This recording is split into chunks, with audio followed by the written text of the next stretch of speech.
میں ایک مرتبہ ایک جگہ تقریر کر رہا تھا اور مغرب کی عورت کا جو تصور ہے اور مغربی دنیا میں عورت کو جس طرح برسر بازار لایا گیا ہے اور یہ آزادی نسواں کی تحریک چلائی گئی ہے اس کے خلاف بیان کر رہا تھا. اور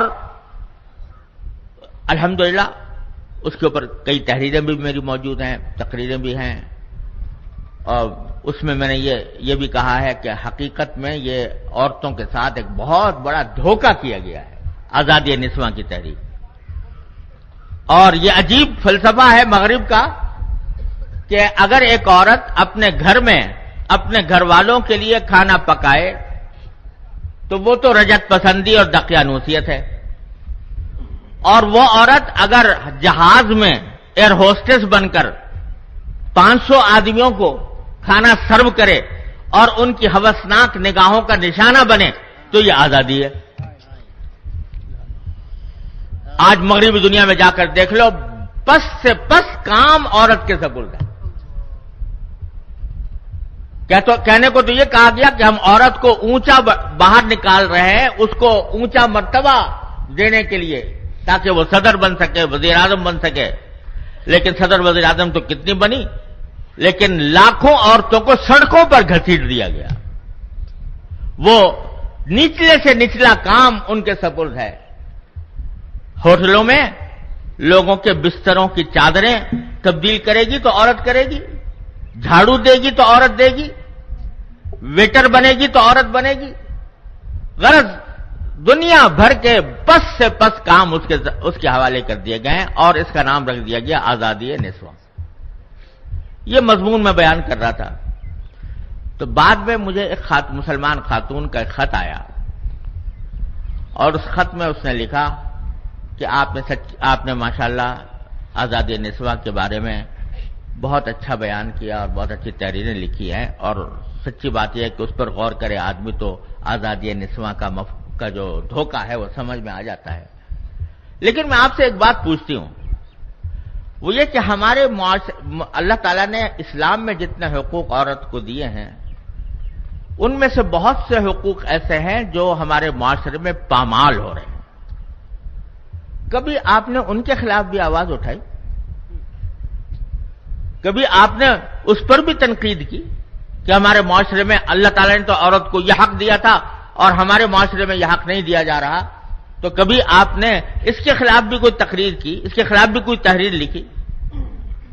سچی بات یہ ہے کہ انہوں نے مجھے شرمندہ کر دیا،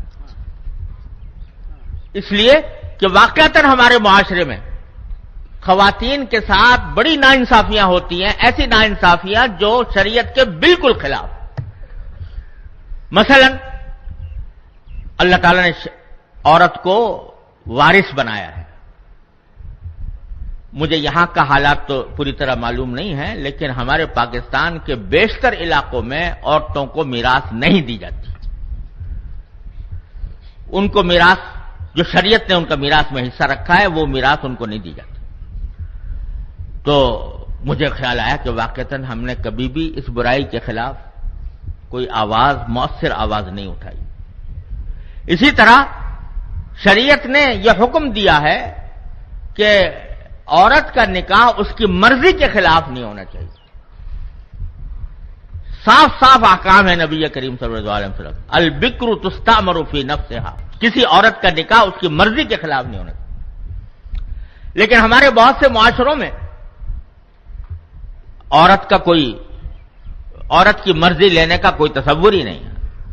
باپ نے کہہ دیا، جس جگہ نکاح کر دیا تو کر دیا، اس کو بولنے کا بھی حق نہیں، اس سے پوچھا بھی نہیں جاتا. بہت سے معاشروں میں یہ صورتحال ہے اور اس کے بہت ہی بدترین نتائج ہمارے سامنے آتے ہیں. لیکن اس برائی کے خلاف ہم نے آواز نہیں اٹھائی. تو بہت سے ایسے اسلامی احکام ہیں جن کی مخالفت سے لوگوں کے حقوق پامال ہو رہے ہیں، ان کی طرف ہماری نگاہ ذرا کمزور ہے. اور جب سے اس خاتون نے مجھے متوجہ کیا تو اس کے بعد الحمدللہ کچھ توفیق ہوئی. اس موضوع پر. پاکستان میں یہ وبا بہت ہے، سرحد اور پنجاب میں خاص طور پر، اور سندھ میں بھی. مجھے یہاں کے حالات کا پتہ نہیں ہے. تو الحمدللہ میں نے اس کے بعد پھر علماء کو متوجہ کیا، تو کچھ تھوڑا بہت اس طرف توجہ ہوئی ہے. تو عرض یہ کرنے کا منشا تھا کہ علماء کرام جو ہیں وہ امت کے حکیم ہوتے ہیں، ان کا ہاتھ امت کی نبض پر ہونا چاہیے، اور جہاں جہاں خرابیاں ہیں وہ کسی بھی ماحول میں ہوں ان کی طرف توجہ دینے کی ضرورت ہے، اور علماء کرام کو اس کی طرف، اس کی ان خرابیوں کی اصلاح کی فکر کی ضرورت ہے.